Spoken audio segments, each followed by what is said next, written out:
All right, y'all. So what we doing is, I'm gonna say dead stop. What we're doing, or basically the start of a deadlift. So every repetition you're practicing, be mindful of your language here, we're practicing the start and the setup of the deadlift. So basically, how you begin anything, the position that you begin any repetition in, is gonna determine how you end it. So a quality start equals a quality finish, or sets you up in a good position, right? If you have a bad start, then you have a bad finish no matter what. So you wanna master the start so you can finish in a good position, good posture, meaning protecting your spine, using the right muscle groups, getting the most out of the efficiency of the lift, etc.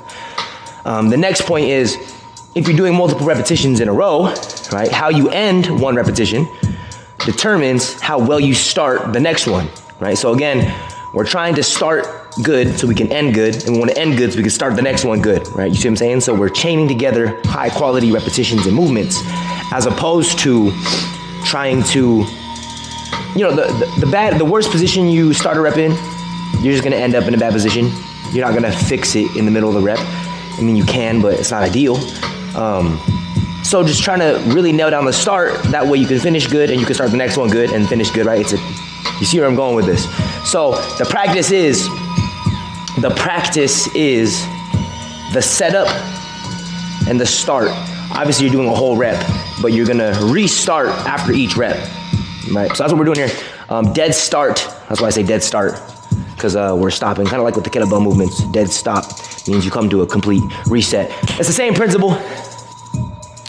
So practicing the start, one, make sure you're in a good position, a good starting position. So your stance, step one is the position. I'm getting my shins up to the bar, making sure my feet are placed well on the floor. Second step is I'm gonna brace my core and get my body ready to, you know, take on load. Then I'm gonna start by stretching the glutes and hips back. So I'm pushing my butt back, getting into my starting position. I'm gonna grab the bar, so notice those 2 steps there, stance, brace the core, 3 steps, hinge back. I'm already putting myself in a good position to start. Then when I grab the bar, I'm gonna practice packing my shoulders down and back behind me. I'm breaking the bar, stretching it apart, creating those lines of tension. That's right, and then I pull the slack out. You hear that little click. There's a little bit of space between the barbell and the top of the weight hole, right? There's a little bit of slack here. We want to take that slack out of the system before we lift the weight, because we don't want to have extra slack in the chains, right? If we're talking about a chain, I know we got a chain over here somewhere. If we're talking about a chain, this chain represents your body, right? If there's no slack in the system, this chain moves as one unit. It's almost like a stick. If there's slack in the system, look at that banging. If that's happening during the system, it doesn't just affect the one link where there's slack, it affects all the links up the chain. So it's not just the weight in the barbell, it's also your joints, right? So again, we're just trying to optimize our starting position. So we're starting out by pulling the slack out of the system, and then we lift. So step 1, stance, position. I'm getting directly under the bar, shins against the bar. Step 2, I brace my core, get ready and prepare to take the load. I slide my hips back. Step 3, I'm getting into my setup. 4 is I grab the bar, I break it, I snap it in half in my hands, I crush it, I grip my grip, I pull it apart, roll my shoulders down and back.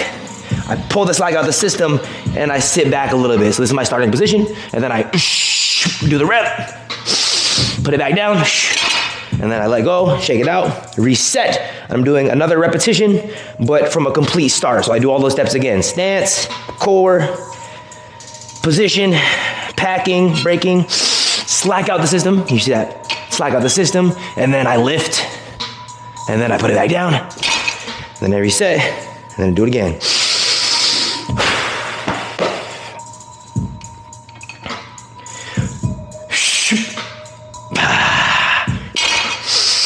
And then once I put it down, if I'm ready in a good stance, I can start to find that position again, and then do it again. So complete stop, brand new start. Each repetition is independent from the next one. That way I can ensure each rep has a good start, as opposed to just trying to get a ton of reps in where a lot of things can go wrong, right? We want to practice and master your positioning for the start of each repetition. That's all we're doing.